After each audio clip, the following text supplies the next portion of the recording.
Arimatea, esse é um aspecto que ficou muito evidente na campanha, né? Eu não estou querendo jamais desmerecer ninguém, nem é minha característica, você me conhece.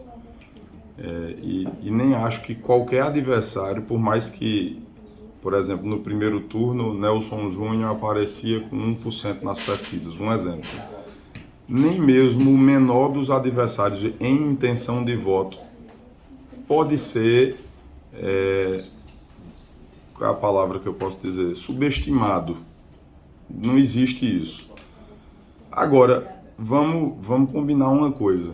Se não fosse a estrutura que foi montada, né, se não fosse todo o contexto, o aparato que foi preparado para emprestar apoio, para emprestar força a uma candidatura como a gente viu do PSB, não teria existido uma projeção, porque o lugar natural de oposição existe em qualquer democracia. Em qualquer democracia. Se você observar por mais forte, especialmente em Campina, que é uma cidade politizada, talvez em outras cidades você consiga ver movimentos que são movimentos mais intensos de uma cidade inteira, aí, com 80%, 90%. Isso aqui em Campina nunca aconteceu. Quando o Cássio lá atrás teve a maior das suas votações, ele teve 71%. Significa que 30% da cidade não acompanhou, né? Porque Campina ela tem um percentual que é vinculado ao nosso time, tem um percentual que é vinculado a um sentimento de oposição. É normal, é natural. Agora, se você extraísse, convenhamos, com todo respeito, mas se você extraísse esse movimento de estrutura ligado ao governo do Estado, ligado à Assembleia Legislativa e a tudo que foi preparado, e aqui os bastidores, e nem tanto só os bastidores, as esquinas da cidade comentam e sabem. Dificilmente você teria um movimento como aconteceu por parte de uma pessoa alheia à cidade. Teria acontecido um sentimento de oposição, claro, mas dentro de alguém que tivesse identidade com a cidade, talvez o próprio Inácio, talvez qualquer outro candidato, né, que tenha identidade, que conheça a cidade, que tenha algum tipo de vínculo com a cidade. E o que se viu foi a tentativa de importação de uma candidatura.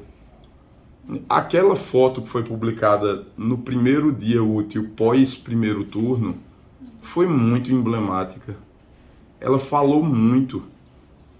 Você terminou o primeiro turno, candidato a prefeito de Campina Grande, sai de Campina Grande, vai a João Pessoa, para dentro da Granja Santana, a granja do governador, se reunir com o governador, com seus secretários, para discutir Campina Grande, para discutir a eleição de Campina.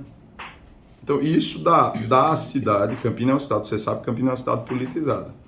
Isso dá à cidade a impressão muito clara que em uma eventual eleição, diante de um eventual, a necessidade de uma tomada de decisão num momento importante, esse seria o caminho.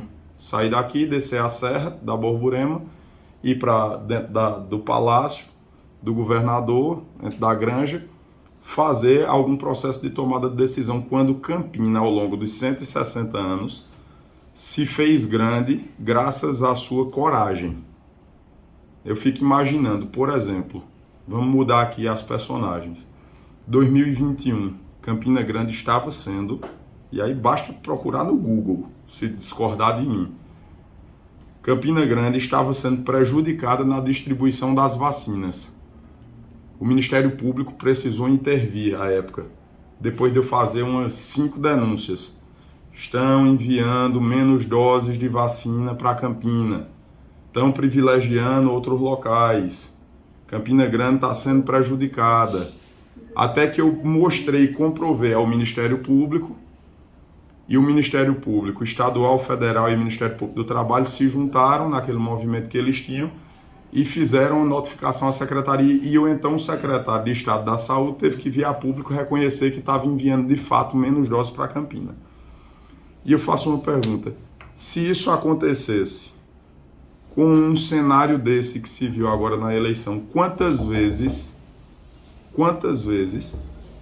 esses atores que passaram agora pela eleição teriam se colocado no sentido de defender a cidade contra um mal feito do governo do estado?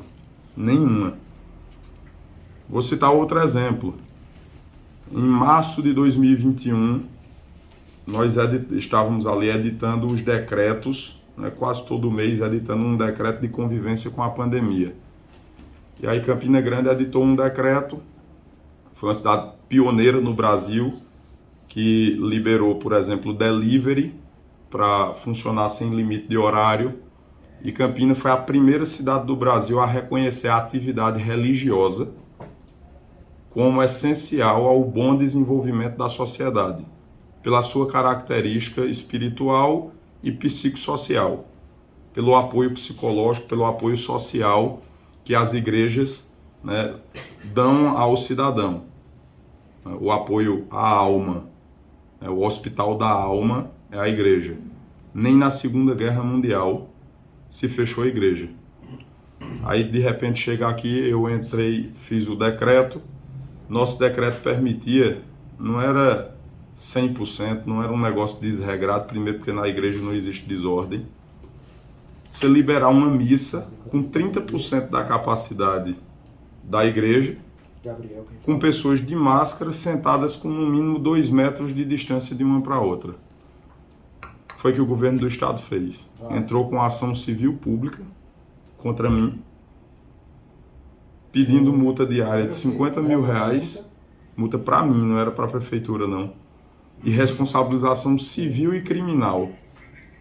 Deixou para entrar num plantão, ao invés de entrar durante a semana, deixou para entrar num plantão num dia de sábado, coincidentemente, no plantão de um juiz que nas suas redes sociais se referia a padres como pedófilos e a pastores como mercenários. Aí nesse sábado, essa liminar foi concedida porque a gente defendia, mas veja, era proibido realizar uma missa com 30% da capacidade, com todo mundo usando máscara, sentado a 2 metros de distância um do outro. Mas restaurante e bar podia funcionar. E quando você sentava à mesa, não tinha distanciamento e poderia tirar a máscara.